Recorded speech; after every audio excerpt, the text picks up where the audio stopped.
श्री स्वामी समर्थ। आज आहे वटपौर्णिमा। वटपौर्णिमेच्या माझ्या भगिनींना मैत्रिणींना हार्दिक हार्दिक शुभेच्छा। तर प्रत्येक स्त्रीचा आवडतीचा सण म्हणजे वटपौर्णिमा, जे की आपल्या नवऱ्याच्या दीर्घायुष्यासाठी आपण खूप आवडीने आतुरतेने करतो।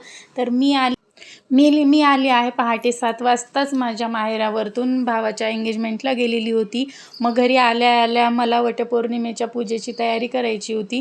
पहा, मी असं वटपौर्णिमेच्या पूजेचं ताट हे केलं आहे। जेवढं साहित्य आहे तेवढंच मी घेतलेलं आहे, कारण पहाटेच मी आल्यामुळे मला फारशी छान अशी काही तयारी करता नाही आलेली। ओटीला आंबे वटपौर्णिमेच्या दिवशी कंपल्सरी असतात। गावाकडून आंबे आणले होते, तेच मी आंबे, गहू, त्यामध्ये 5 आपली फळं जसं की सुपारी, हळकुंड, खरी, खोबरं, हे असं 5 ओटीचे फळं असतात आणि वडाला बांधायला धागा असतो आणि आमच्याकडे वडफळंही केले जातात, जे की पुरणाचे असतात। आज मी पुरणपोळीचा बेत केला आहे। वटपौर्णिमेला आपण पुरणच बनवतो आणि आज उपवासही देखील धरतो। आमच्याकडे उपवास धरून नंतर स्वयंपाक झाल्यावर तो सोडतात। काही ठिकाणी वटपौर्णिमेच्या आदल्या दिवशी पूर्ण दिवस उपवास धरतात। तर आमच्या गावाकडे चुलत दिराचं लग्न झाल्यामुळे अशी घरी पूजा करायची होती, त्यामुळं मी जसं सासूबाईंनी सांगितलं तसं घरी पूजा मांडलेली होती आणि पूजा व्यवस्थित केली। एक पीस ठेवलं आणि त्यावरती सगळी ओटी भरली, निवेद दाखवला आणि आरतीही करून घेतली। आणि हो, माझी ही साडी कशी दिसते ते पण मला नक्की सांगा। त्यानंतर मी मस्तपैकी तयार झाले आणि वडाला फेऱ्या मारायला गेले। वडाचीही मी सुंदर अशी पूजा केली आणि हाच मला नवरा 7 जन्मी मिळावा यासाठी मी वडाला फेऱ्याही मारला आहेत, तुम्ही पाहू शकता। तर कोण कोण वटपौर्णिमेची पूजा करतं, तुमच्याकडेही असती का? कारण महाराष्ट्रात तर असतेच, पण मला असं वाटतं UP बिहार या भागामध्ये मागच्याच महिन्यामध्ये वटपौर्णिमा झाली आहे।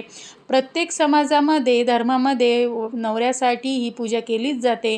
कोणाकडे करवा चौथची पूजा असते, कोणाकडे वटपौर्णिमाही केली जाते।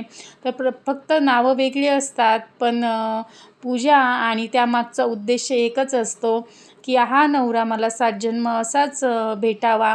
यामुळे सावित्रीने आपल्या नवऱ्यासाठी, आपल्या नवऱ्याचा जेव्हा प्राण गेला होता, आपल्या नवऱ्याचा प्राण परत मिळवण्यासाठी ही पूजा केलेली होती।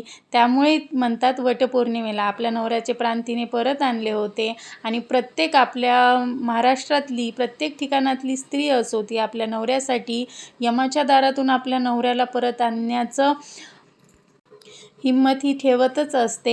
आणि मलाही वाटतं माझ्या सगळ्या भगिनींना देवाने तेवढी हिंमत द्यावी आणि प्रत्येक माझ्या भगिनीचा नवरा हा सुखरूप आणि स्वस्थ राहावा। तर व्हिडिओ कसा वाटला, मी केलेली वटपौर्णिमा तुम्हाला कशी वाटली, नक्की कमेंट्स करून सांगा। चॅनलला न्यू असाल तर सबस्क्राईब, बेल आयकन क्लिक करायला विसरू नका। व्हिडिओ पूर्ण पहा आणि नेक्स्ट व्हिडिओ कोणता पाहायला आवडेल हे नक्की सांगा। तोपर्यंत श्री स्वामी समर्थ।